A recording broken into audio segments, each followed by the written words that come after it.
What did you say, Obs? Is the sound okay? Yeah, your sound is fine. Yeah, can hear you clearly. Oh, another thing, just before we start, we will require that you have your screens on throughout the event. So if you can please do that for us when when Chantal resumes with the session. Great, no worries about that. I'm just trying to find the background. No worries. So you want to make sure that we are who we say we are. I am a robot. Yes, we don't want we don't want any AI situation happening. We are dealing with tech people after all. Yeah. Maybe there's a robot speaking.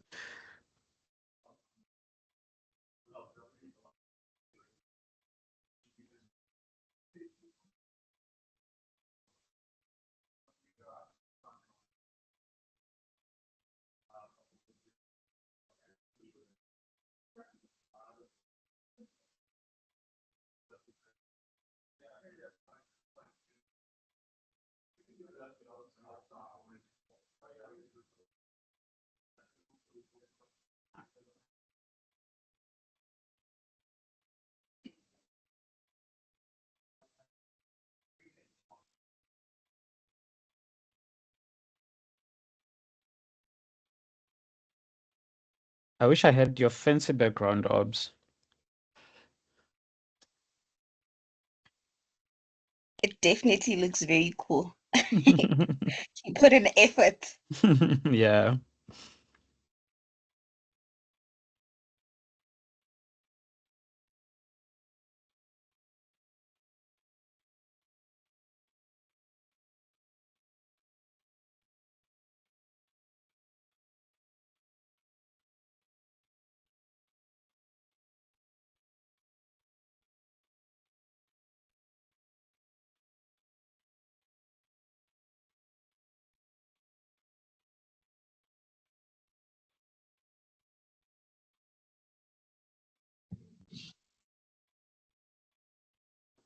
Okay, just let me if you can see the presentation.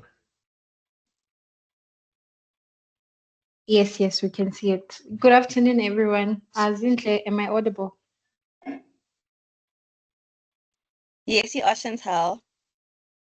Alright. Aubrey, can you please just hold off on the presentation and then we'll share it once we start with the actual presentation. Or are you just testing it? I was just testing it.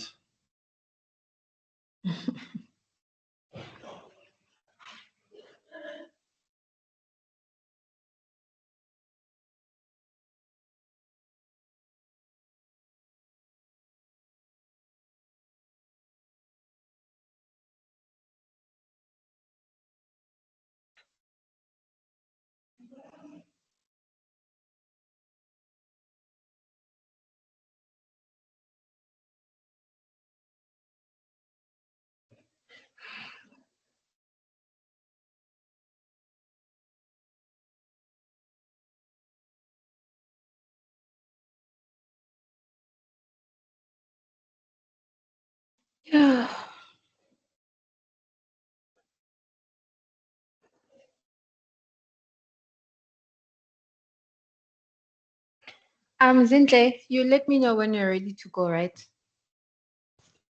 You can go ahead, Chantal. You can start. I think the others will join in as we continue. Okay. Good afternoon, everyone. Good afternoon to our guests, Tulani and Aubrey. Good afternoon to all the hackathon participants.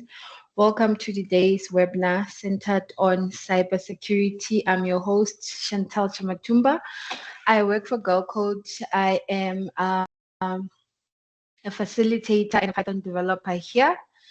And yeah, we'll be going through today's webinar together. So I'll briefly start by asking our guests to just introduce themselves. Yeah. Tulani, over to you.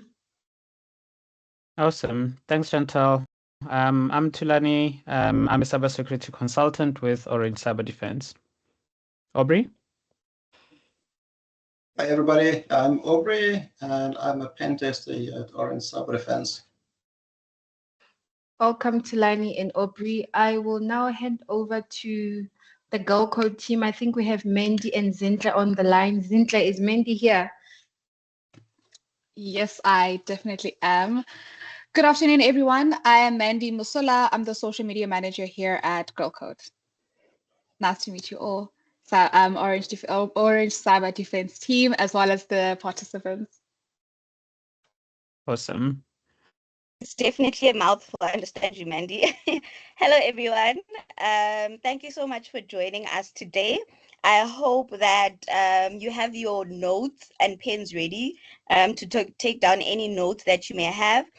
And then in terms of any questions that you may have, please do drop them in the Q&A box, so that we can go through them at the end of the session. And yeah, any questions that you have regarding problem statements, the hackathon overall, as well as the topic that we are touching on today, which will come in handy for your hackathon solutions, just drop it on the Q&A and we will be sure to answer you.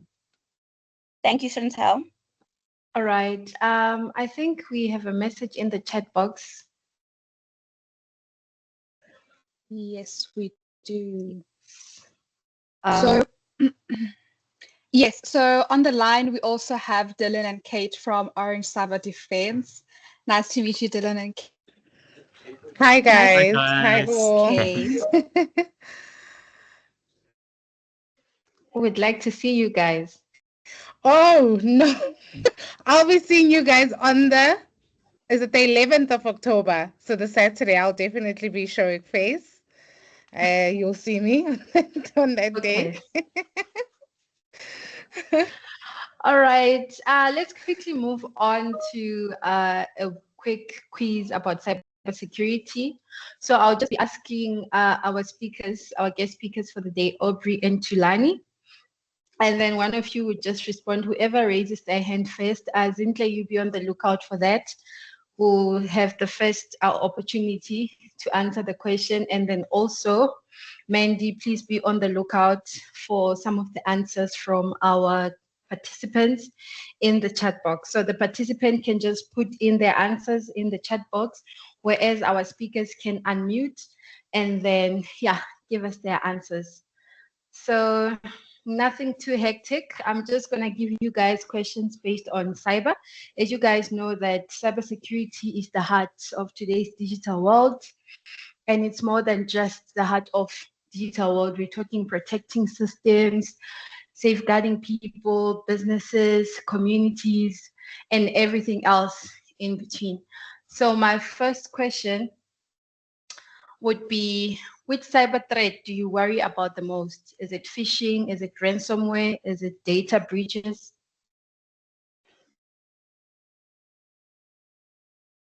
Jelani and Aubrey? Are those the only options, or can we add something to it? Yes. Please feel free to add something to it. I will say social engineering, which forms part of phishing. Okay. Tulani, which one would be yours? I worry about all of them. I think my role requires me to protect organizations from all of them. But I think the one that would definitely make me not sleep at night would be ransomware. Okay, same here. I think it would be ransomware. I don't have the money for it. Yeah. All right, and then second question, which fintech innovation excites you the most? Is it digital payment, blockchain, or robo-advisors?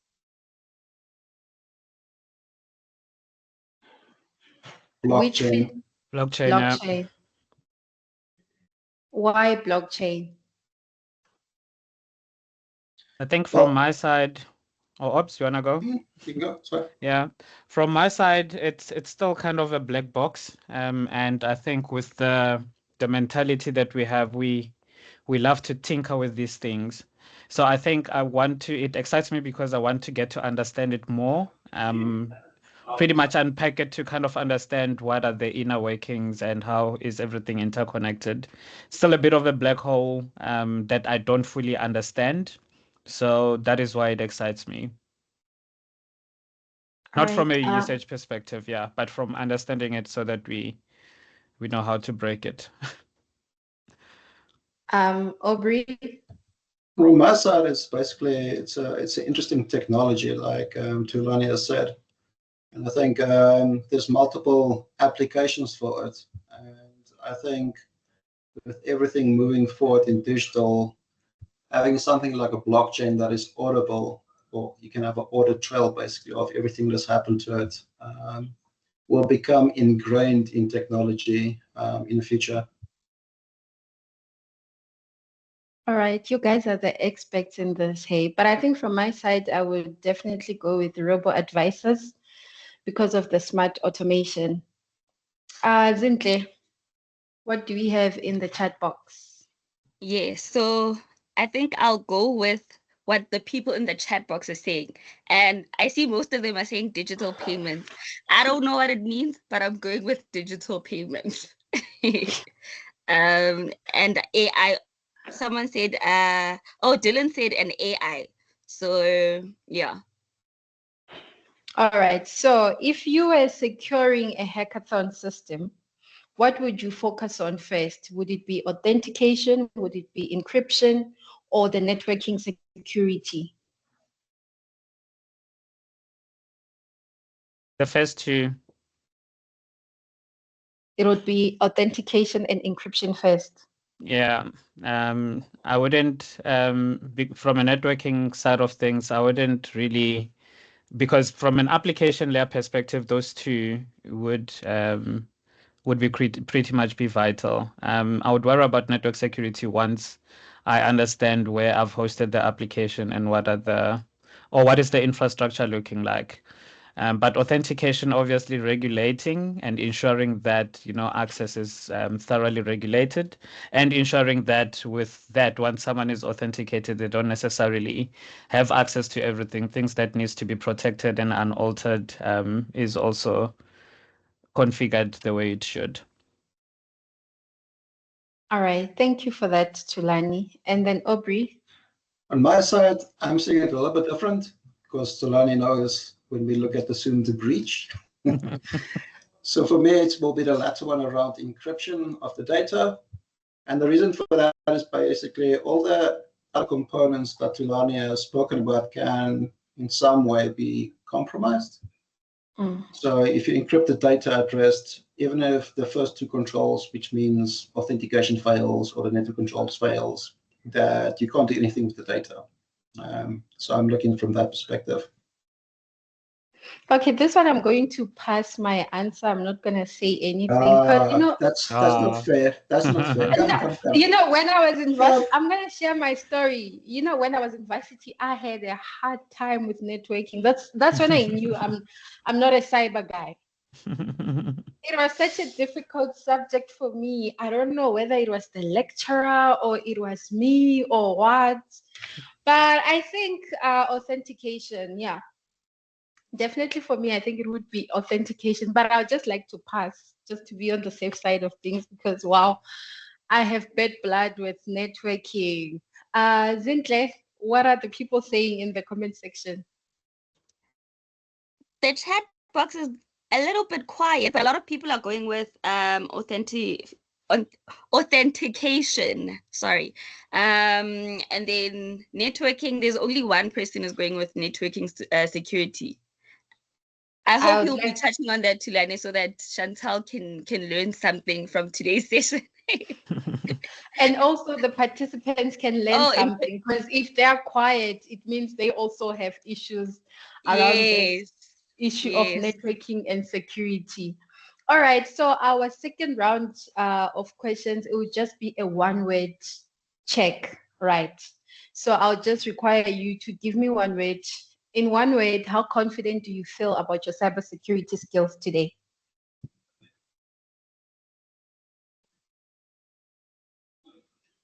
Tulani? I thought that was for the students. I mean, we'd like to hear from Yeah. people that will be taking us through first. How confident are you guys? About our skills. Yes. How confident are you about your cybersecurity skills today, even as a professional? I don't think they have any choice but to say they feel very optimistic about their skills. No, I would say I feel, if I have to give an emotion, it's evolving, because cybersecurity is a fast-moving environment. So what you learn today, tomorrow is almost outdated. So you have to evolve as things moving forward. So you can never be saying that I am the expert. It is more a scenario of like you are evolving, and that's how I explain it from my side. But I can't say that I'm not confident. I know what I'm doing, but I'm also well aware that that the environment is evolving. As I said earlier, new technologies are emerging, and it's always a catch-up game with the new things coming out. So we always will learn something new, and that's what's cool about the industry. Tulani, if you have anything to add on that one, I'll allow you. I'm learning. Yeah, I think every day there's something new. I think this goes back to what Aubrey has covered. There's literally something new that you encounter on a day-to-day. If you work in this space, you would know every now and then there's a new vulnerability that comes out that you need to figure out how is it being exploited, how can people remediate and protect themselves against it, etc. So we're forever learning. We don't always have the answers. So yeah, a whole lot of learning in this space. Okay. And from my side, I guess I feel okay. I think 2 years ago, I did take a course in security with Cisco. I think I took 2 of them, fundamentals. So at this stage of my life, I'm just okay with cyber, I guess. I can protect myself as far as that question is involved. So our next question would be, what is your mood regarding the GirlCode Hackathon? How excited are you? In one word, please describe your mood with regards to this year's hackathon that is centered around AI, cybersecurity, and fintech. Okay, while we wait for the excited. That's good, Tulani. That's very good. While we wait for the participants to actually comment on the chat box, by the way, I like the modesty from Aubrey and Tulani about cybersecurity. You guys were very modest with your answers, but okay. And then Chantal, you gave me good tips actually with cybersecurity. At one point, you probably forgot, but I think you're good. I think you're good. A lot of people on the chat are saying their cybersecurity skills are very shaky. Jessica, don't worry, you'll get sorted out today. And Babalo says she's very hopeful. And then Dogozo is optimistic. Yeah. And then with the hackathon, a lot of them are thrilled, excited, which is good. Nervous but excited. I'm not sure why the nervousness, because you shouldn't be nervous. We're having these webinars so that you can prepare yourself and we decrease the nervousness. Oh, that's nice, Babalo. It's her first hackathon. Okay, over to you, Chantal. All right. Tulani, I had not, was it Tulani who said he was excited? Or was it Aubrey? I wasn't paying much attention to it. I think it was Aubrey. No, it was Tulani. That's sneaky. All right. I would just kindly request the participants to drop an emoji that describes their mood around the cyberspace, around cybersecurity, and everything that involves security. Please just drop an emoji that describes how you feel towards that while our guests prepare their slides. We will start with Tulani Mabuza. I'll hand over to you, and then you can just take us through what you have for today. Oh, it's actually a duo situation in terms of the presentation. So I'm not sure how you guys had planned to go with it, but you can go ahead. Yeah, Thanks, great. Chantal. To hop. Yeah, so we're gonna Tango, basically. Yeah. So Okay. we're gonna make some interchangeable, have it as a very informal way. But yeah, I'm just gonna share my screen quickly.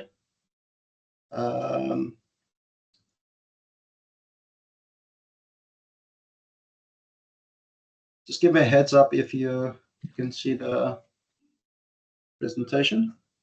Yes, we Yeah, can see can your see it from screen. my side. Yeah. Great. Okay, so welcome to the session. Really looking forward to this. Me and Tolani have been working the last 2 weeks on this, so we're gonna have a fun session now. So we called our presentation for today "The Journey to Secure the World," and the reason for that is basically me and Tulani in our daily activities. Although we've got different roles, we have the same objective, and that objective is basically to find ways to secure the world. We are human. We are not AI generated in any way. So just as a small disclaimer over there. Yeah. Yeah. In terms of introductions, I think we've done that already. But maybe to expand, there are other things that I'm quite involved with. I'm the organizer for B-Sides Joburg. It's an annual event that is hosted across the globe. There's B-Sides for each region, each city in various continents. And in South Africa, we have one in Cape Town and one in Joburg, and I'm the organizer for B-Sides Joburg. So it's generally a conference organized by hackers for hackers. And I also play a part with IT Web Security Summit Hackathon as an organizer as well. So annually, when there's the IT Web Security Summit, we also are hosting a hackathon on the side that focuses on 3 things: red teaming, blue teaming, as well as secure development. I'm also involved with an organization called Geek Culture. It does a lot of hackathons. So I'm classified as the nephew. I pretty much, from a strategic perspective, it contribute to what's the innovation that is put forward, as well as the security side of things. So ultimately, passionate about security, ethical hacking. As a cybersecurity consultant, I also love to travel a lot. And something that is very, very dear to my heart is mentorship. So I do a lot of mentorship as well. Not at a fee, so I don't charge anyone for mentorship. I've heard that there are people who charge people for mentorship, which is quite shady. I mean, yeah, so we love to share what we know, so we contribute a lot in this space. So with universities, as well as anyone really who needs mentorship to come into the security space, we more than happy to support for as long as we have the capacity. So yeah, that's me. All right, then we're going to get to me. I'm Aubrey, like I said a little bit earlier. My role with inside organization, I've got multiple roles. So I'm a penetration tester. So if you want to use the terminology used in society, I'm a hacker. I get paid to break into systems ethically. Very important to say that. I'm also a trainer. I'm also privileged to be in a team lead position where I've got a few people reporting to me. And then one of the really cool roles that I've got with inside the organization, I am the manager of our academy. It is something that I will be describing a little bit later. Really cool initiative, basically. And then, yeah, I think Tulani's got quite a wide variety of things that he's doing. From my side, I love working with team members and in a way try to develop some high performance teams, basically. So that's what I like to do. Right, so let's start off with a little bit of a brain teaser. Tulani, I can't see the comments, basically. So if you can maybe just see what the answers are. So the teaser is the following. So you're in a room, and it's got 3 switches.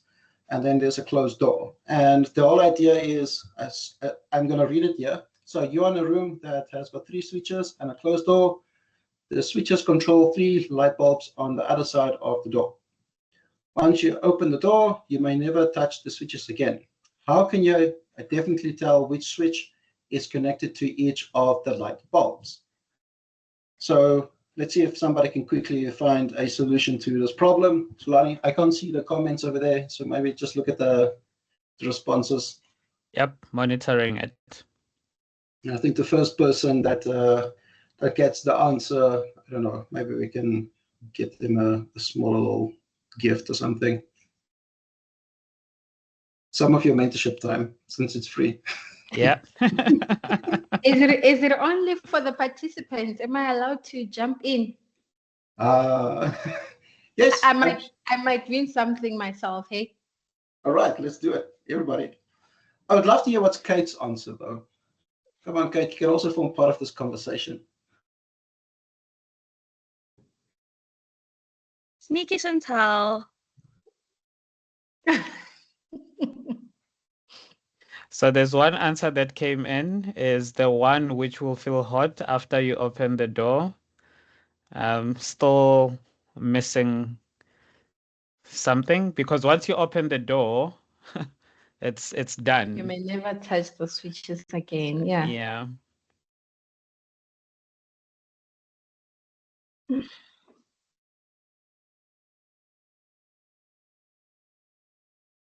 And then Gwenya asked something different. How true is this? Pen testing is being replaced by AI, but a human in the loop is required.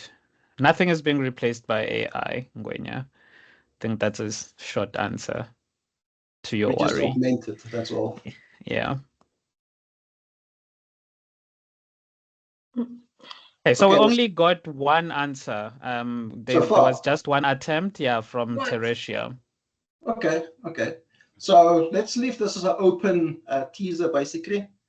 And then we'll see if there's somebody can work it out by the end of the presentation. We'll give the answer there. What do you think about that? Yep, that works. Awesome, great. So I'm going to continue with the presentation. So this is just a brain teaser just to get the conversation running. And then I'm just going to talk about Orange Cyberdefense, the organization itself. That's a cool little picture of our offices here in Pretoria. So that's where we conduct our daily activities. Orange Cyberdefense started out as SensePost in 2000, if I remember correctly. And then in 2019, we were acquired by Orange Cyberdefense, hence the name Orange Cyberdefense. And yeah, we've got a foothold right around the world. The pen testing functionality, or one of the pen testing functionalities, is residing within South Africa. Oops. That was just a link to the, this was not spot. Okay, anyway. So yeah, this is the link to our webpage with all the different services that we've got. I'm just going to go back here quickly. Yeah, so just jumped a little bit now. Okay, so yeah, so we've got a wide variety of services that we provide, managed services, and then we do security assessments. That is our predominantly role that we do. So I'm doing pen testing inside this role, and then Tulani has got also a pre-sales role that he plays with inside this. So we work together to find the best optimal solution for our clients. And then we also do training. From a training perspective, we go to several worldwide conferences, something like Black Hat and DEF CON, and at these places we do some training. So we, as pen testers, like to share our knowledge of things that we do on our assessments, and we do this through our training that we do.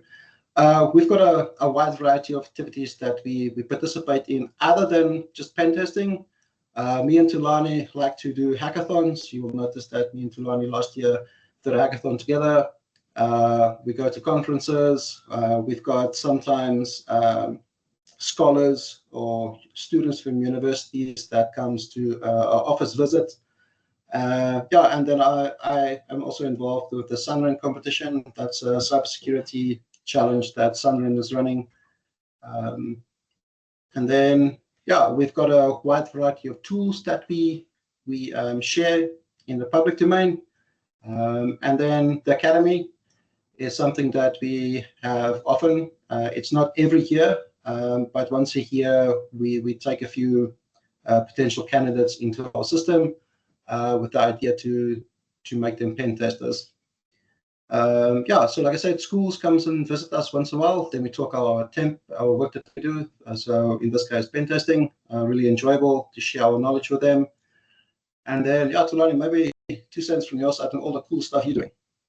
Yep, 100%. So yeah, I think I've already mentioned the part with the being the B-Sides Joburg organizer. As you would see, majority of our team members are there, including our managing director. And my manager Leon on that picture. We've got some of the project managers. If you guys saw Dylan when he showed face, he's also there. We sponsor B-Sides. We always there. Other initiatives or some of the pictures here reflect the Telkom 10X hackathon that is currently undergoing. I pretty much facilitate most of those. And then the other picture, it's on my left at the bottom. That's us hosting our annual event. We have an event that we call Juice, where we share some juicy insights. Dylan came up with the name, Orange Juice Insights, which is really, really catchy. And we love hosting people and sharing, what we know beyond us just, doing the work that we do. And the last picture, it's me with one of my colleagues at IT Web. We also participate in that space. So yeah, I think we're ready to deep dive into the context of today. So we've pretty much gave you the lay of the land in terms of who we are, what we do. Now we want to talk to you about the journey that you guys are undertaking, which is obviously building secure solutions for us to consume as the human species. So if we go to the next slide. I'll pretty much perhaps take you through what we've put together on our side. So the first concept, and I think Chantal, you pretty much mapped that out in the introduction to kind of introduce the theme for today. What are we talking about? We're talking about security, cybersecurity to be specific. But what is cybersecurity? In essence, it's mainly protecting computer systems, networks, and data from malicious actors. Like literally, that's the goal. The goal is to ensure that the systems that we build and consume, those are the systems that we also have the responsibility to protect. And I'll introduce an analogy which I would want to maybe channel this chat into. Think of yourselves as Bob the Builder. You are undertaking a journey to build something, the solution. And Bob wants to build a house. There are a couple of things that Bob needs to think about when they build a house. When you're building a house, you want someone to come and live in that house. You want someone to enjoy, being in that house.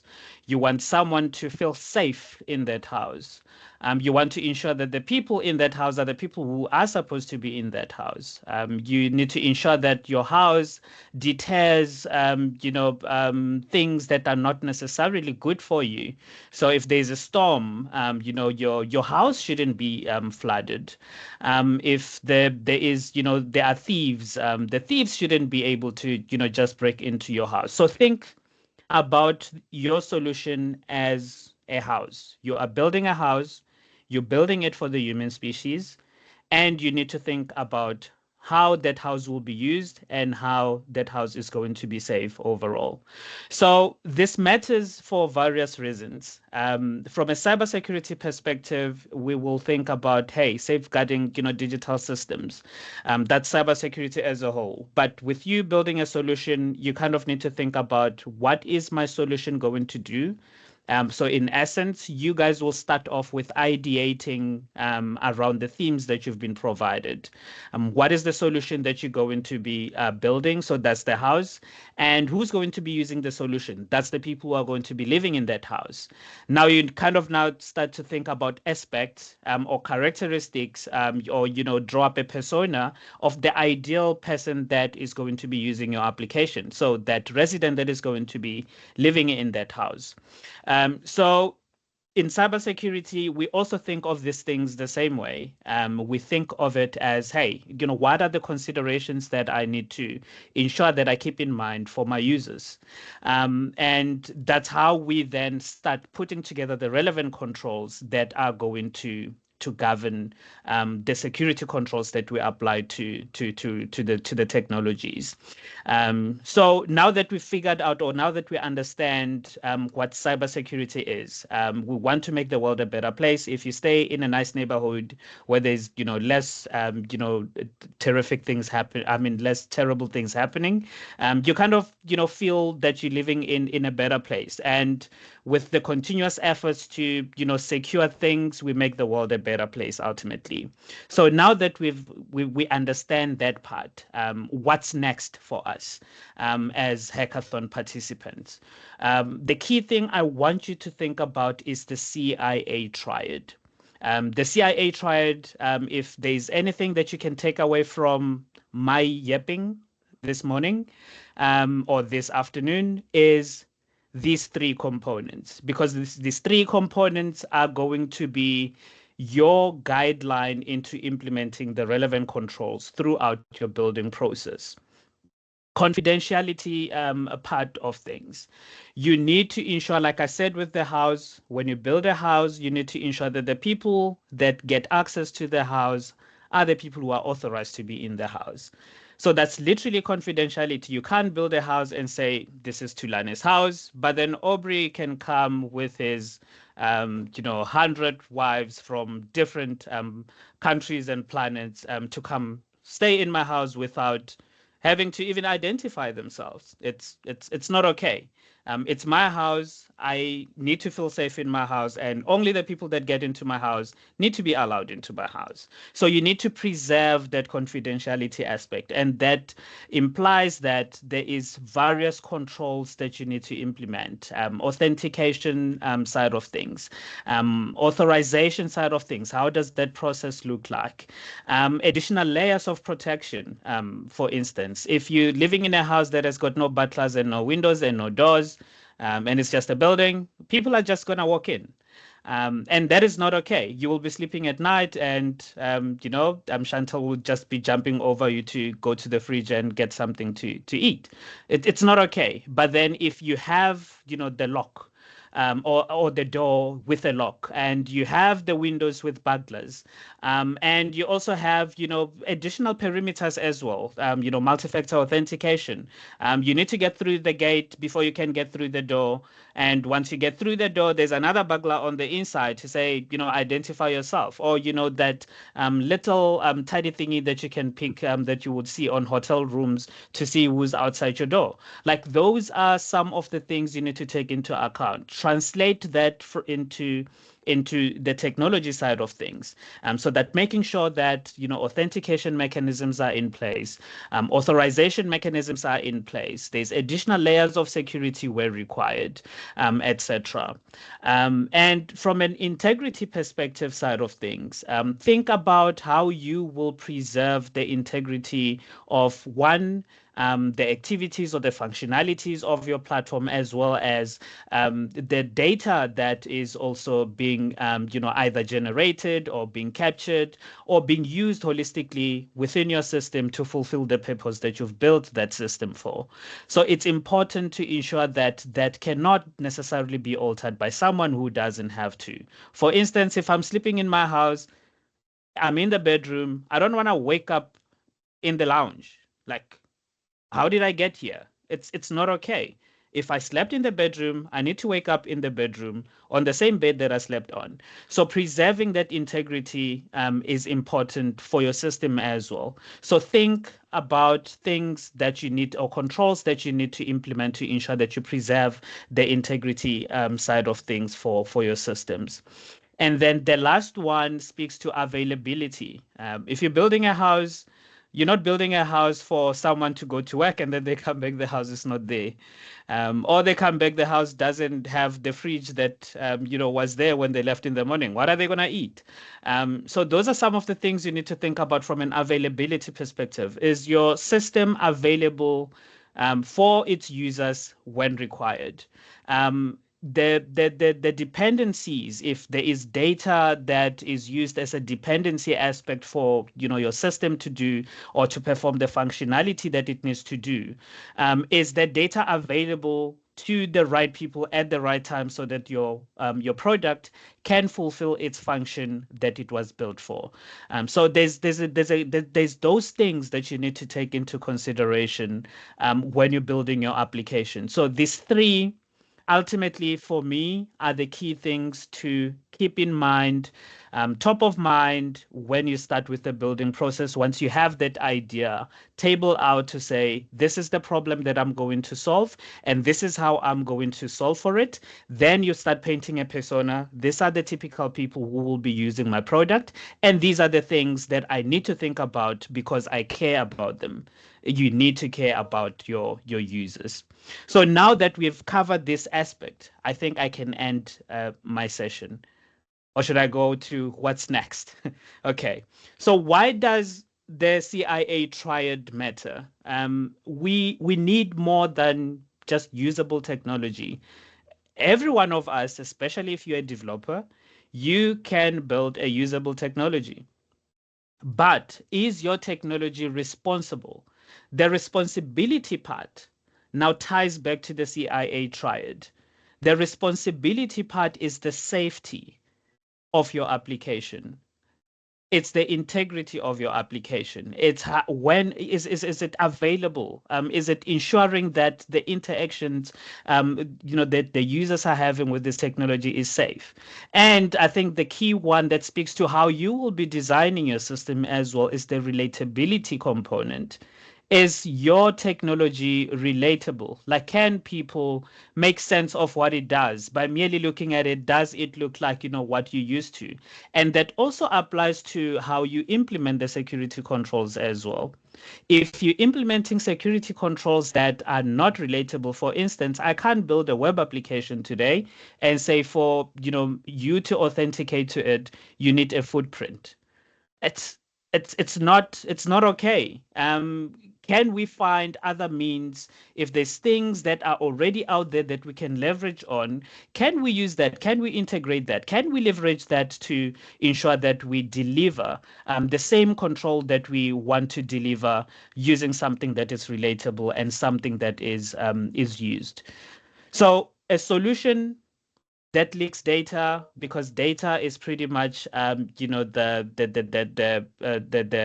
what do you call it? It's literally what everyone is after. From an attacker's perspective, if we can take control of your environment, we'll look for juicy things. We call them crown jewels. We go after your crown jewels to look for artifacts that will give us more control. And in this day and age, organizations use data as a source of that control. If they've got more data, meaningful data that helps with either operations or whatever the case is, that is literally the control. And if you take that away from them, you take away their power. So if you build a solution that leaks data, that identifies your user base, for instance, your application is not so cool anymore. You built an application that is, it's looking nice, it's easy to navigate through, but Aubrey can just, do 3, 4 prompts, and they can retrieve all the user's personal data. It's not okay. So it's not so cool anymore. So it matters to ensure that we implement or we consider the CIA triad on each step of all the functional components that we build within our solutions. So now we understand why it matters, right? So what's next for you as you build this solution? You need to start walking in your user's shoes. It's important for you to walk in your user's shoes. That speaks to that persona aspect that I mentioned. Start picturing your user using your system. What are the things that they need to be concerned about? What will you be asking of them? Am I going to ask them for their ID numbers to be able to fulfill the functionality? Am I going to be asking them for their home addresses? Am I going to be literally, asking them to, upload their pictures? You're collecting data artifacts that identify to people. Now, would these people be happy if all this data is available on some dark website tomorrow for sale? No, it's not. Then what can you do on your side to apply the relevant controls to prevent that? So you need to start empathizing with your users. Think about what matters to them, both from a design perspective, both from the purpose why you're building that solution for, and ultimately to the controls that you need to apply to ensure that you build that responsible technology. So now what's next, for you to do in this instance? You need, like I said, identity and authentication are the first gate. So there are some best practices that you need to start thinking of. Never hard coding, passwords. You do not want to store passwords or user credentials within your code. It's not okay. Store them in some environmental variables where you can just call them for them to activate the functionality to authenticate. You cannot have or give that access to literally anyone who's got access to your code. So use tokens, rotate secrets, etc. Multi-factor where applicable, ensure that you add those layers. Hence, I said to you, when you're building a house, you're not just going to be concerned about the door. If there are windows, those are potential entry points. You ensure that there's relevant, burglar bars that can, protect that entry point. You make sure there's a gate, there's a wall, and there's the alarm system as well. Should someone try to break in, those things are all important, and it applies, or the same, concept is applicable to when you are building your systems. So authentication and authorization, making sure that the potential entry points are secured, you have the right controls is important for you. So now that you've sorted this out, you're building the solution, you figured out who your user base is, you figured out what they're going to need to access your system, what's next? What's next for you? It's the authorization part. How do you ensure that the right people have got authorization to the right components within your solution? For some of you, you'll be building a solution that have got two variants. It has the administrative side of things as well as the consumer side facing side of things. You cannot give the same access to consumers to what the admin is supposed to be doing in the back end. So that's when you start to think about role-based access control as well, if you're using the same portal as a login portal. Best practice is generally to separate the two entry points, lock down the admin portal to yourself internally, and expose what needs to be exposed to the internet to your users. Like, that's literally best practice. But in other essence, developers have got different ways of designing the systems. They will have the same portal, and it just simply segregates the functionality based on the login mechanisms. If you happen to go down that route, make sure that the specific roles that are assigned to your user base speak to exactly what they need to have access to. And there's also other things that you can think about, attribute-based, access control, for instance. If your application is supposed to be working from 8 to 5, if no one has to log into the system after 5, why is it still available for people to interact with? You would see with some of the chatbots, with some of the service providers, like if you maybe go on a chatbot of a bank, for instance, and you say, hi, at 12 a.m., they'll be like, no, our working hours is from this time to this time. So those are some of the access controls that you can also implement to your systems. And there's other policy-based, type of access controls as well. So depending on the use case of why you've built your platform and how it will be working, you can apply some of the policy-based type of controls as well. So you can define specific policies that speaks to the usage of how one is able to interact with your system. As developers, there will be a whole lot of accounts that you'll be creating now. As you start building, you'll be creating test user 1, test user 2. You'll be giving them password 1, 2, 3 for all of them. When you are done with that, you need to clean up. Once you push your product to production, you need to conduct a thorough cleanup and not leave accounts that are orphaned. Orphaned accounts would still come back to haunt you in the long run. So you need to ensure that thorough cleanup has been done. No one is going to now, because you've literally did not disable it. You simply just change the environment from whichever environment you're working from to production. I can still use the same user credentials because you're still using the same, the same architecture, the same everything. So it's important to ensure that there is a thorough cleanup of all the test artifacts that you create during your building process.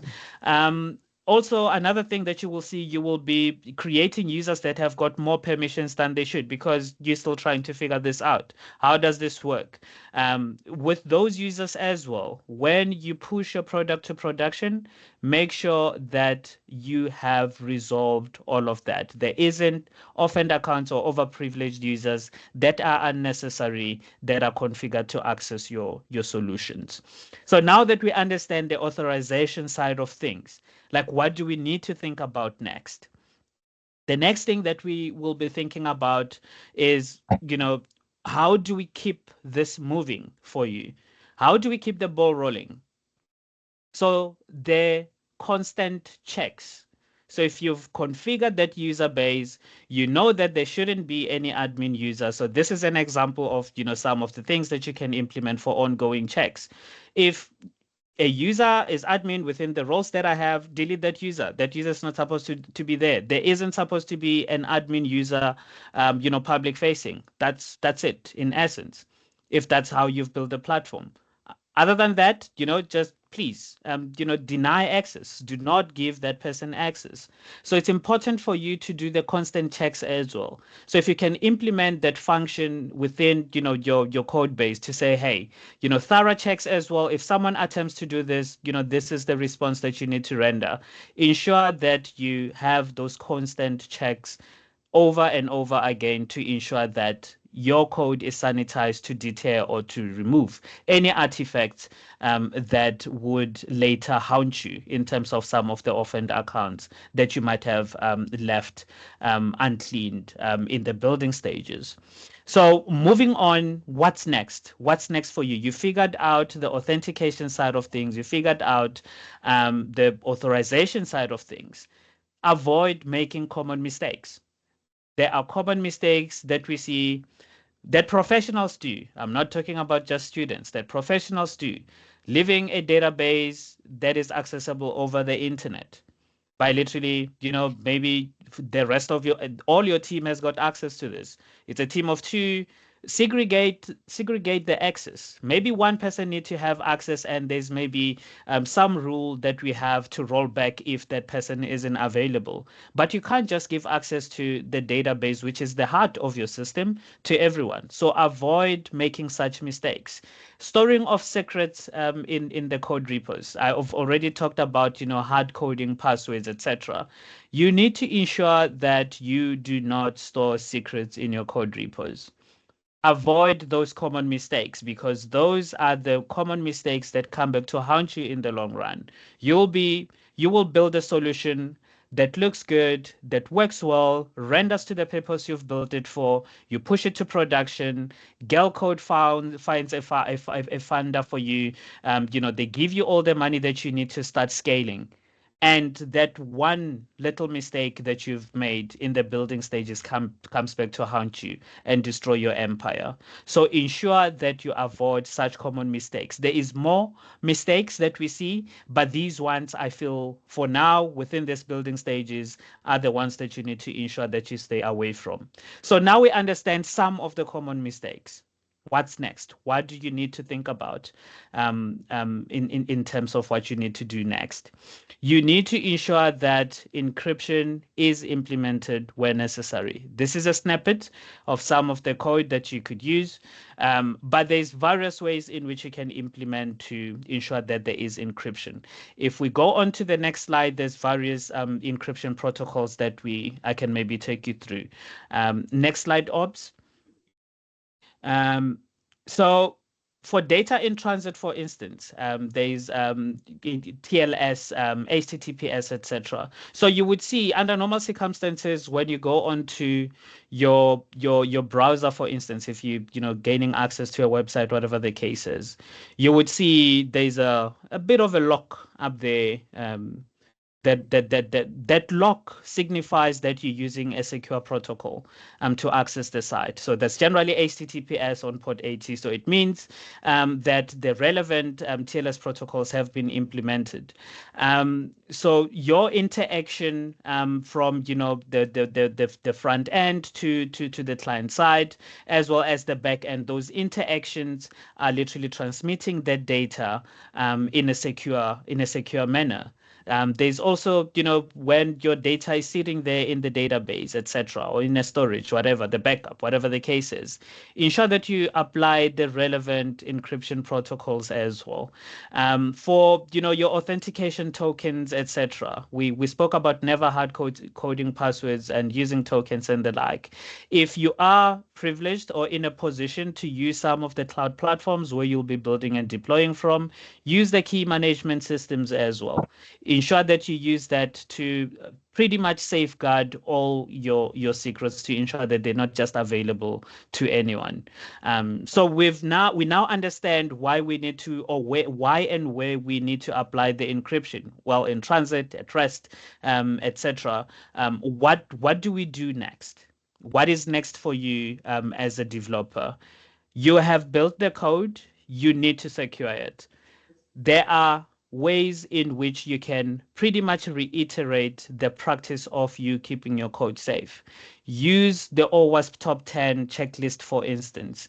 The applications that you'll be building, there are frameworks that we use that have got list of common vulnerabilities that we find on applications. So the OWASP, it has a checklist that you can use to ensure that you identify what issues are impacting your platform. Scan for vulnerabilities and fix. Generally, when you run a scanner, it would give you a bit of a recommendation as well. There are open source scanners that you can use to scan your applications as you build them. So it's important for you to ensure that you do the thorough checks. And I think this will also, be credible when you're presenting as well, to say, hey, when we were building, these are the checks that we went through to ensure that our platform not only renders for the purpose it's built for, but also ensures that the interactions with the user base are as secure as they should. So it's important to ensure that you secure your code holistically and continuously so to ensure that those interactions are secure.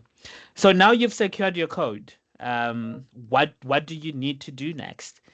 Make people your primary requirement. It's important for you to ensure that people are your primary requirement, because the solution that you're building, you're not building it for you, you're building it for people. So the best technology, in essence, is not necessarily the smartest. We have a whole lot of smart technologies. There's AI, there's blockchain, there's all these, buzzwords around technologies that are up and coming.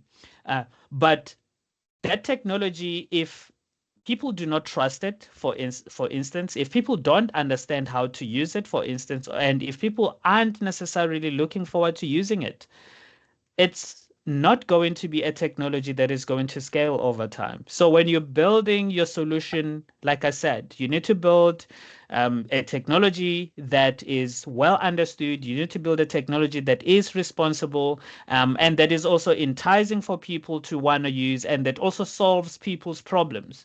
It's not just a technology that is going to gather dust, but it needs to solve a certain problem.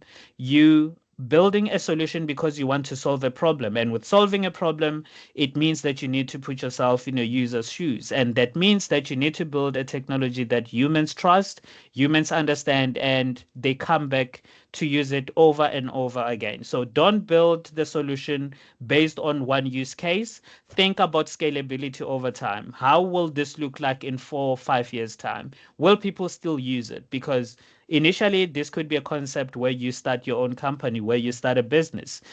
Solving the need for people is generally what triggers us to build solutions. So human-centered and secure technology is not a trend, it's a necessity. You need to ensure that the technology is human-centered and that technology is secure for people to use over time. So yeah, I think ultimately those are the 3 takeaways that I want to pretty much leave with you. Make people your primary requirement from a design perspective, from an idea perspective in terms of solving people's problems, and also ensuring that the technology is trusted over time, it's well understood, and it's being used to scale over time. So yeah, that's ultimately that from my side. Obs? Thanks, Tulani. Yeah, so Tulani covered quite a lot of interesting components. I think the thing that's quite important to notice is that from a building perspective, those are the things that needs to be taken in consideration when applications or systems are developed. Tulani spoke a lot around having security in mind. So my talk is looking at the other side of that equation, whereby Tulani has now built some components with security in mind. From a penetration testing perspective, we will then try and find security considerations that was not taken in consideration when the application or system was built. And then when we do find that, we try and see if we can then break into the application with the ultimate idea to gain access to data. And if the CI triad that Tulani has mentioned earlier was not implemented correctly, from an impact perspective, especially in financial systems, if you can gain access to financial data and it's not protected well enough, that is big impact. So my talk will be covering, from a pen testing perspective, where we think, from a methodology perspective, what we usually look at when we look at systems, basically. Right. So typically, a network or a system has got a few components in it. You'll have a server, some clients, and applications that you will be developing will probably have some database connected in the background where your application is trying to speak to. However, we are human. We love to build things, but we need to take certain things into consideration, especially from a security perspective. And the main reason for that is because, as I said earlier, we are human, so we can make a mistake. And from an attacker's perspective, that's the only thing that we need is one mistake.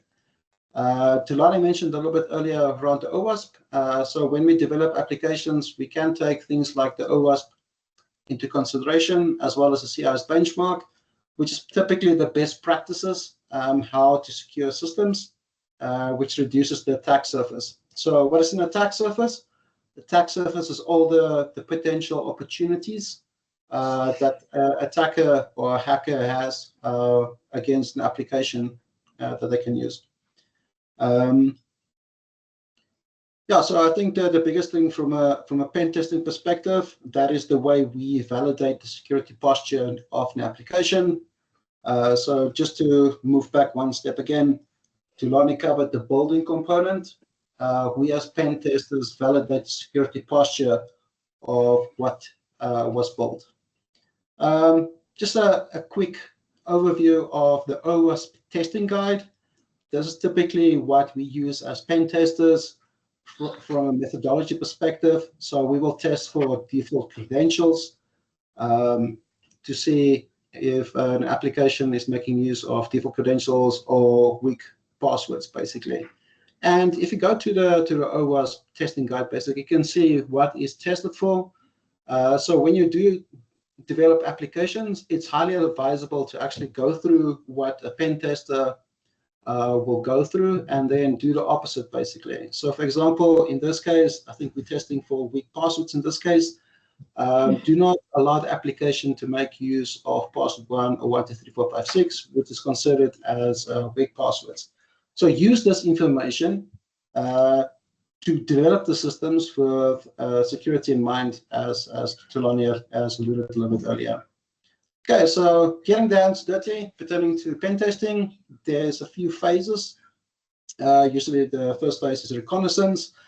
This is basically to identify what services are available, or in any application is basically what is all the functionality that the application consists of. And then from there on, we will see if there's any functionality that we can consider as vulnerable.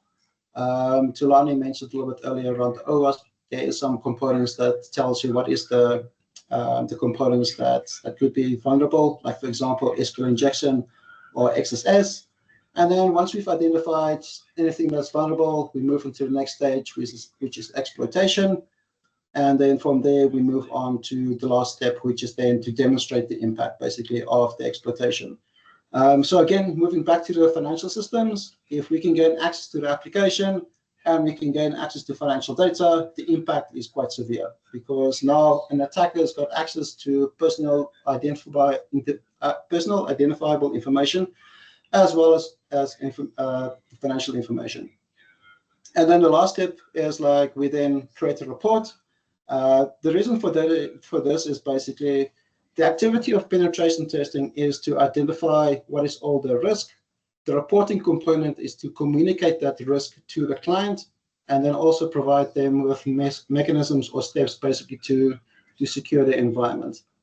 So here's a little bit of another brain teaser, basically. Let's say, hypothetically, you've got an island with a small little house over there, a few palm trees.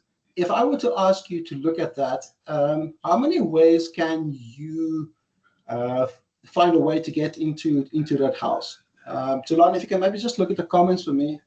Again, I can't see the comments because the presentation is consuming the whole screen. So just an idea. How would you gain access to that house? Chantal is smiling. Now I'm thinking without going through the ocean, the water, or what? Yes. So if you look at that, how would you get to that house? Let's say on a boat. Yeah, on a boat, or I will land from the top. Okay, so you're going to come through the air then, basically. Yes. Okay, so that's one way. Is there any other suggestions?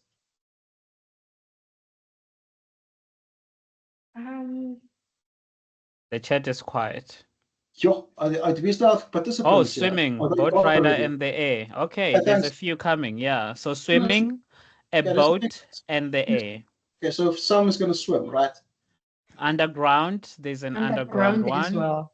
Underground. Yes. That's a bit extreme, but I will accept that one. So let's take the one with swimming. So if I'm going to swim to this island as a way to get to that house, so that's how I'm going to get to that house, basically. How would I ensure that somebody won't be able to get to that house by means of swimming? How would I do that?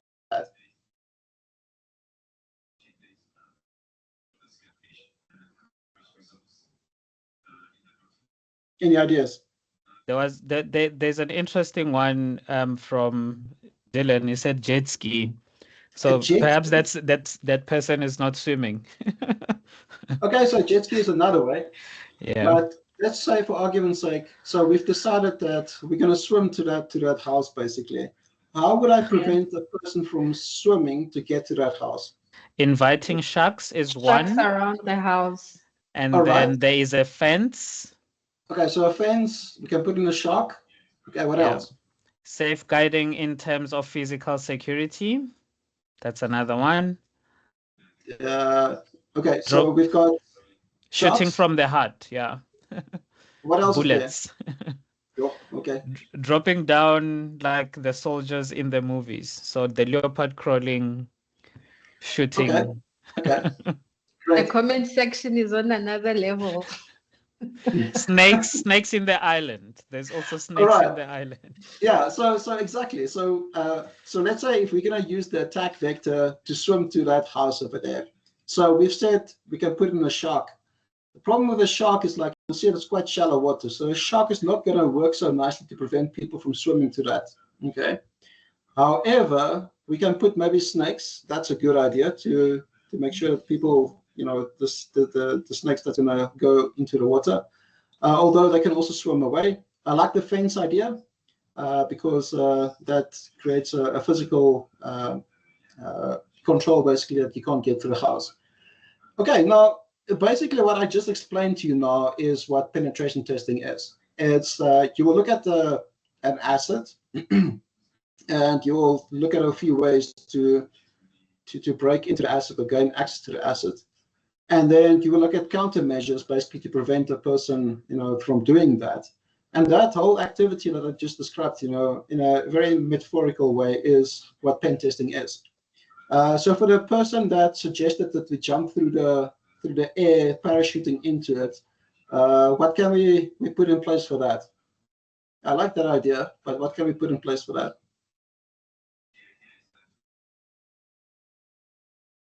An alligator? No. Anyway, I like tasers. That's also a few ideas. Yeah, that's quite a few ideas. But anyway, I just wanted to give you another way of, when you think about pen testing, this is what pen testing is. It's like you identify a few attack vectors, and then basically you find a few ways to protect against that. And then, like we just spoke now, that is when reporting comes into, when we speak about the risk, and then also ways to actually protect against that. Okay, so what is pen testing? Pen testing, when you start out, looks like a maze. The more you go through the different aspects of this maze, the more you learn in terms of where everything is. And this is basically pen testing as well. It's like when you start out, you don't have any idea. The more you move around in this maze, the better you understand it, up until a point whereby you've got a good picture in terms of what it looks like. And that is pen testing. It's a journey. It takes time. But the more you do it, the better you get. Okay, so I'm going to go through a small little use case in terms of a pen testing adventure, if we call it like that. So typically what we will do in this case is we will try and identify what is the IP address of the machine that is currently connected to the network. Just to describe that in another way, any computer connecting to a network will have a unique address, and in computer terminology, that's called an IP address. So in this case, we will see what is the IP address. In this case, just to make it concrete, it's 192.168.1.178. This is the unique physical, address of this host on the network. So from there, I can then go and execute a certain command that will then look what is all the other different hosts or other computers on the network. And you'll see over there from an IP perspective, it's 192.168.1.1, 132, and 186 basically.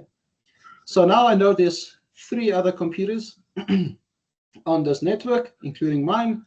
And then in this case, I can use a tool like Nmap. What Nmap does is, from a scanning perspective, I know we spoke a little bit earlier about networking. So what happens in this case is Nmap, which stands for Network Mapper, it will then go and try and evaluate what services are exposed on that computer. And the reason why you want to do that is because each service provides an opportunity for an attacker to gain access to that host. So when we scan this particular target, which is 132, using Nmap, and you'll also see we're specifying open, which will show all the open ports, which means all the services that I can interact with. In this case, you will see port 21, 22, 53, and 80 is open. And if you read up a little bit about networking, you will know that web applications usually are running on port 80. Now, if you are developing an application, you usually have the ability to specify on which port you want to run, but an attacker will use the same methodology I just used now, because that application will need to be exposed to other machines or other applications on the network. So they will use the same methodology that I'm using now. So in this case, we see port 80 is open. We know web applications typically runs on port 80. And then when we do the scans or try and access that web server, we will see that there's an application running on it. And in this case, I just want to zoom in a little bit. You'll notice that this application is called a user registration and logging and user management system with admin panel. Man, that's a mouthful. But if you look at these three options over here, so application opens and there's three options over here. Which one of these three looks the juiciest? There's only three options. You can choose quickly. Which one looks the most interesting for you? Tulani, Looking anybody? at the chat, the red one, admin The- panel. The red one. Admin also panel. Yeah, there's a lot of red admin panel in the chat. Okay, so why the red one? Why the red one? Yes. Okay, I'm looking at the chat. They're still typing red. It comes with control access. Lauren says it comes with control access. But the yellow one also comes with the control access. Has most authority. Opila says has most authority. Exactly. It's an admin panel. So that means it's a very privileged environment. So from an attacker's perspective, if I look at this information, the juiciest portion of this application is going to be the admin panel. Right, so now I've got some actionable information. I know what the name of the application is. I know there's an admin panel. The next thing I can do is you won't be able to see it now, but I did it for you. So if I were to scroll down to the bottom of the page, you will see that the person that developed this application has put a URL to their web site that they use. So then what I do is then I go to the website and I see that the application I just looked at now is actually the first one. I'm not going to repeat that. It's quite a mouthful. So it is the first one. So what I then can do is I can go to that page. I can read through it a little bit just to understand what this application is doing. What is nice about this, and this is how we do pen testing, is if you look at it from this perspective, you know the name, but you don't really know what this application does. But if you go to the website where this application can be downloaded from, in many cases you'll get a scenario whereby a description of the application is given, so it will tell you what this application does. But also, when you set this application up, it will tell you which credentials can be used to access this environment. And from a pen tester's perspective, this is actionable information, because now what we know is the default credentials to log into this application is admin, and the password is test@12345.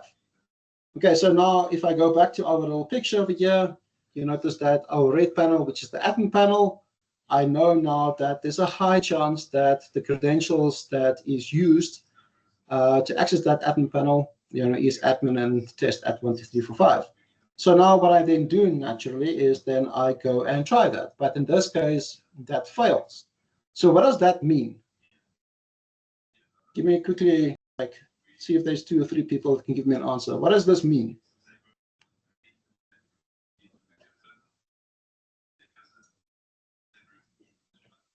Tulani, anybody? Still quiet. You have no access. Sipho Guhle just said you have no access.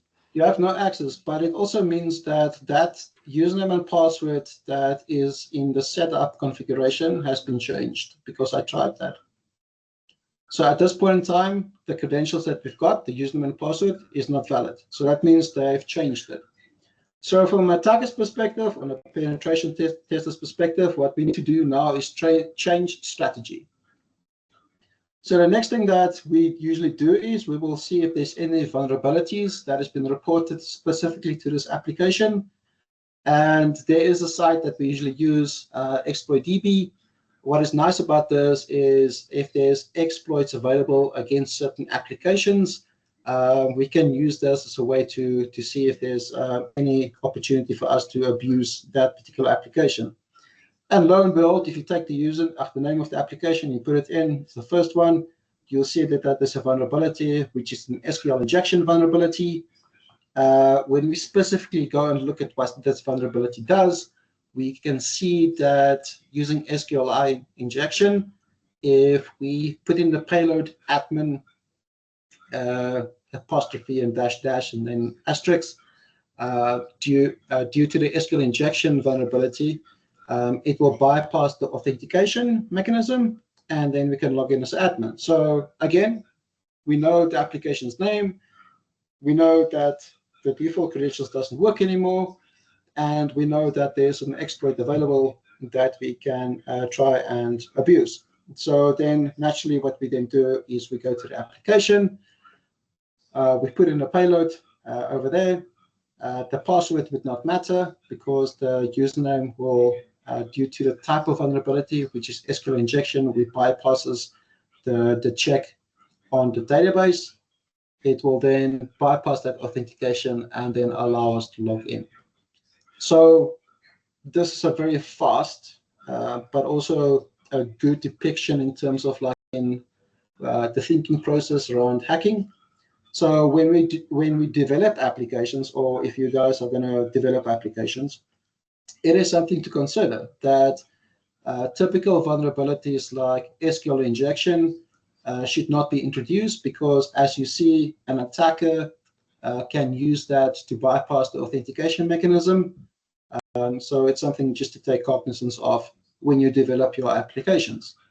Again, if you want to have good tips, if you go back to the OWASP that Tulani has spoken about earlier, it provides you good insight in terms of like what SQL injection points are and how to prevent it.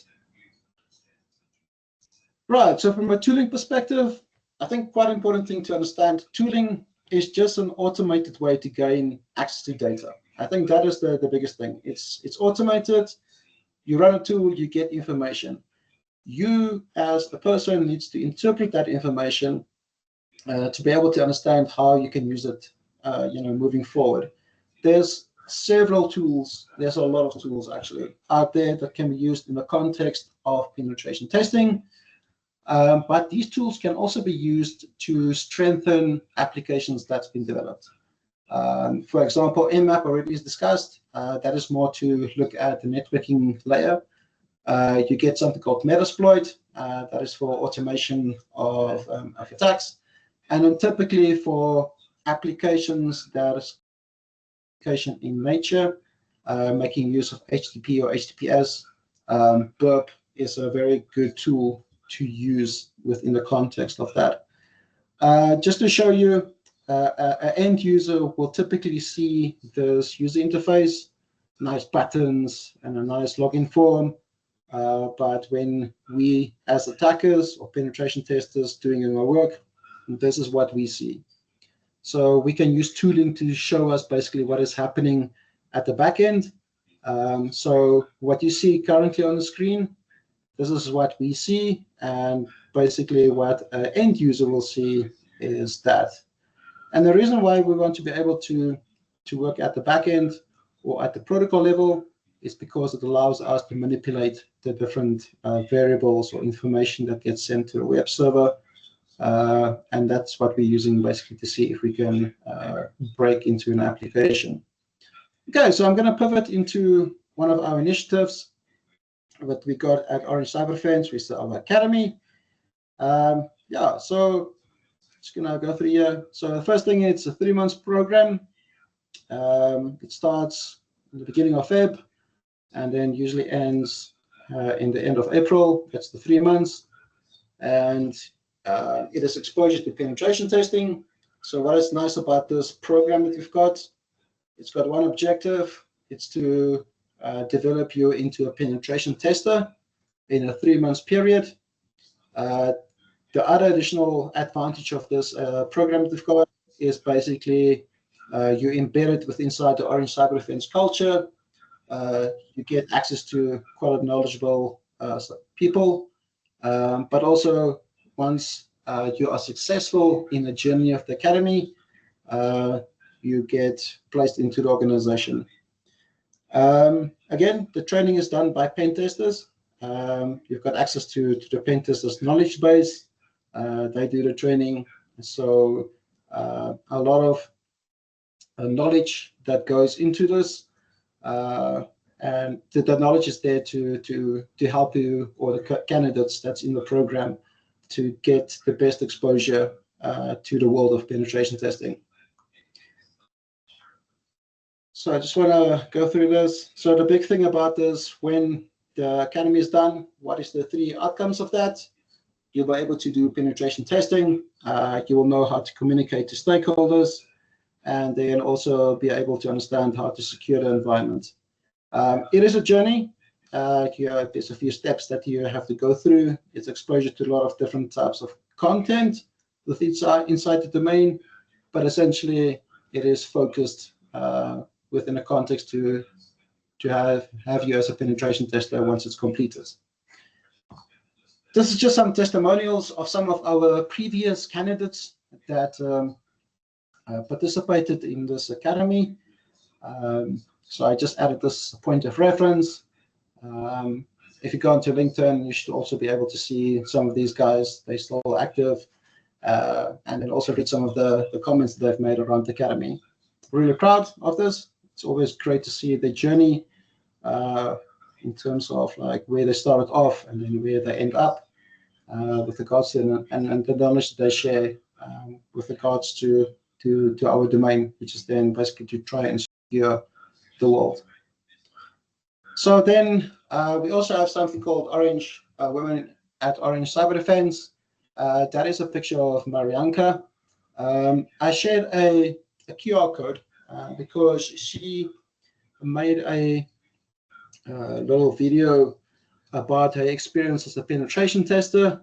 I couldn't pull it into this presentation, but I will highly recommend that you look at that post that she's made, hence me sharing the QR code.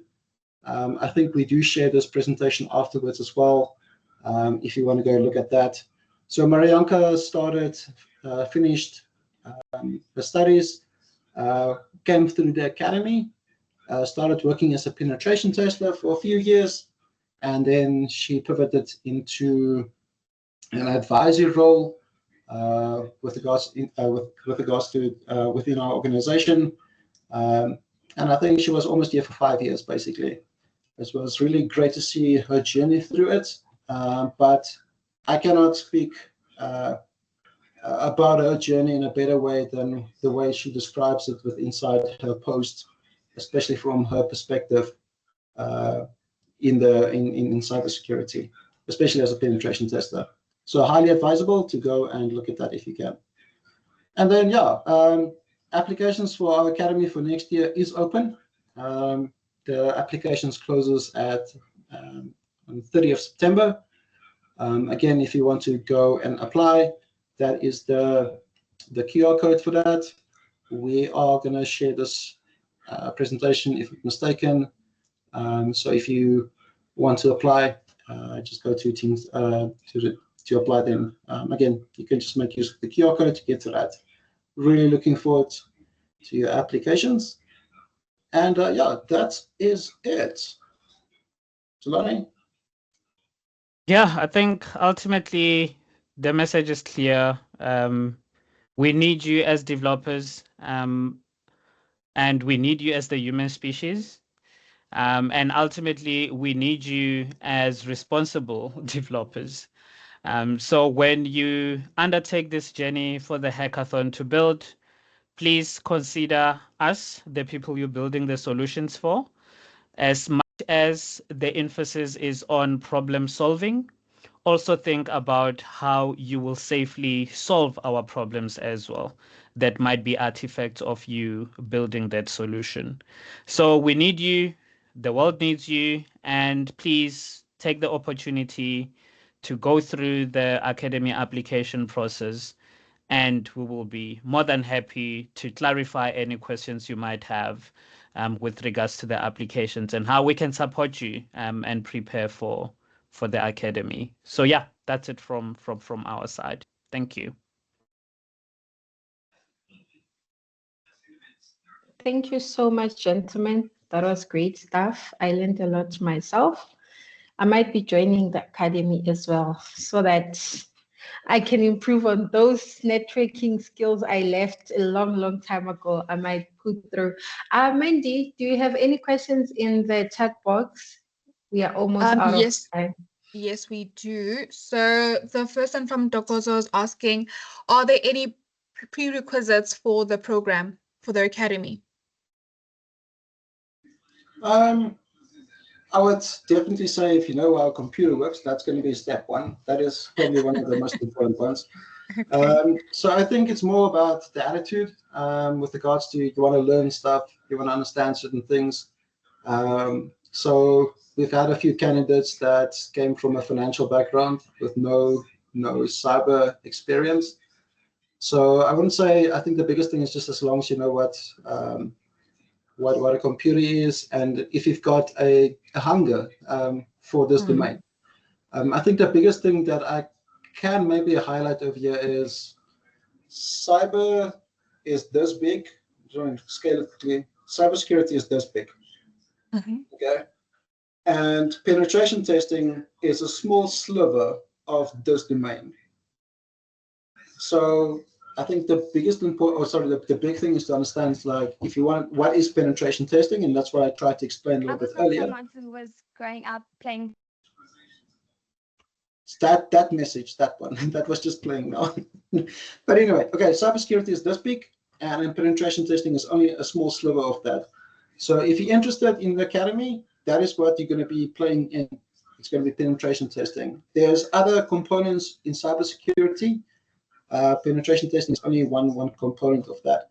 So if you're interested, it's about, like, I want to be a penetration tester. The rest is what I teach you in that 3 months, if you do get to that stage. And then, yeah, I think that the other thing I want to also highlight, so I know we're running out of time a little bit, is that a lot of the candidates that was inside the academy, we get, if I remember correctly now, from the 5 years that I've been doing it, I think we have a 98 placement percentage, basically. So that means there's what people that has gone through the academy is sought after, basically, due to the skills that we give to them. Sorry, does that answer your question? I know I did that in a very, very long way to get to that. Yes, you Sorry, I did. just wanted to add, can you guys hear me? Okay. Yes, we can. I just wanted to say I want to encourage the ladies to apply. I mean, as one of the very few ladies in the organization, it would really, really be nice to get a little bit more ladies in the office, hey? So please apply, and yeah, hopefully we'll see you guys at the interview stages.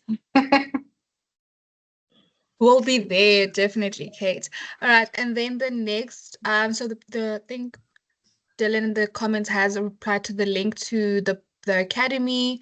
And then, okay, so another question from Jessica is, do you need some cybersecurity experience to apply?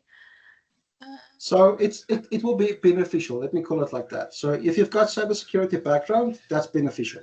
I think that's already one step in the right direction. The thing what I said a little bit earlier is just to understand is that cybersecurity is quite wide. If you've got an interest in pen testing, then this will be your opportunity. Then I will highly recommend that.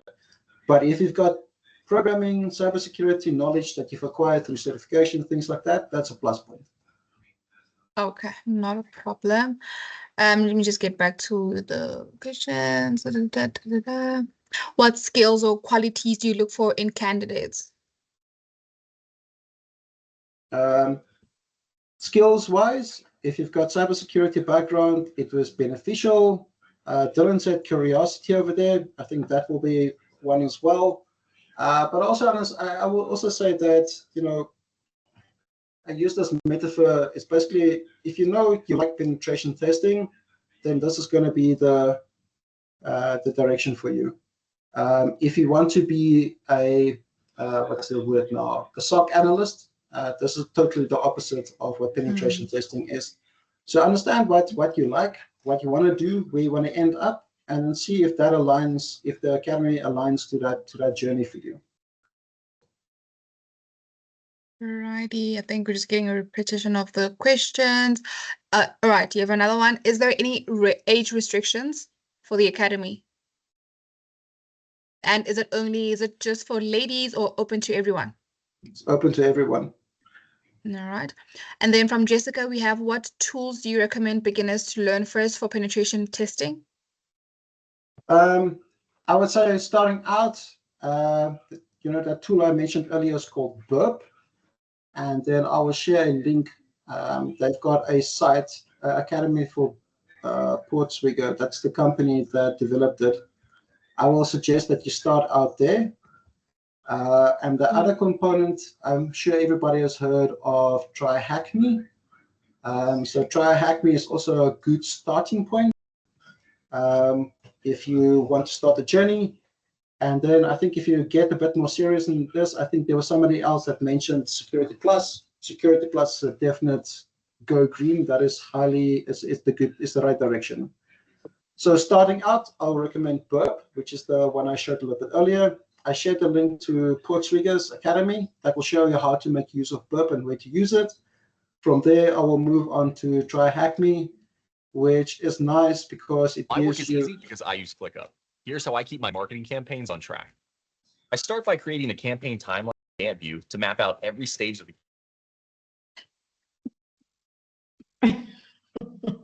Anyway, so Burp will be a good tool to start out. Moving to Try Hack Me, which is a nice way to get exposure to the different components within cybersecurity. And then if you've got S+, I mean, that's a great plus point. All right. And then is there room for online international students to apply? So the one thing about this opportunity, it is only in Pretoria office. And the reason for that is because we embed you into the culture. You're going to be exposed to everybody in the organization. You need to be in Pretoria during that 3 months period, basically, to ensure that you can attend classes. So from a remote perspective, the Academy does not cater for remote as an option.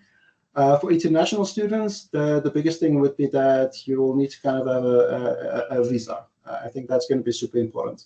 Yeah. Mandy, Yes. I think some of the questions you are asking, Dilon, I hope I pronounced it correctly, had already responded to some of our Yes. participants. Yeah, please. Yeah, I did see that. And then I see there's one, but you've already reacted to it, Aubrey, about the CompTIA Security Plus certificate. I will recommend that. Any direction into cybersecurity, starting point will always be S+. Definitely. It doesn't matter which way you're going to go. Yes.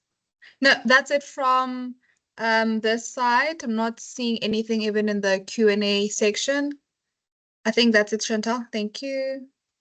Okay, is there anything other than the Academy? Yes. Tulani, I really enjoyed The your talk, man. It was so presentation, cool. the hackathon. Everyone heard Academy and said, actually, let's laser focus on that. Work.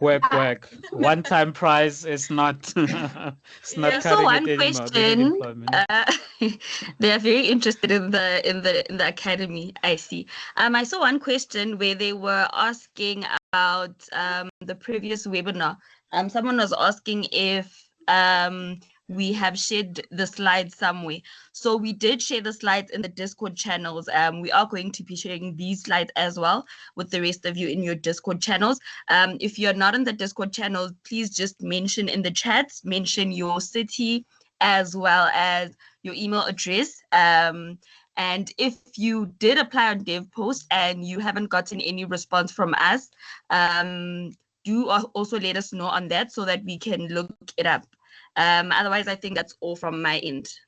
Thank you. Oh, we do have one. I'm Oh, gonna sorry, need to Chantal, go jump. ahead. Sorry. Need to jump onto my next call.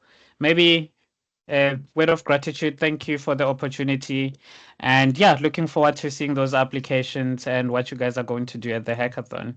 So yeah, that's it from my side. Thank you. All right. Thank you so much, gentlemen, from the Orange Cyberdefense, and thanks everyone for joining us. Enjoy the rest of your day. Bye. Bye, everyone. Bye. Thanks so much. Bye, everyone. Thank you. Bye.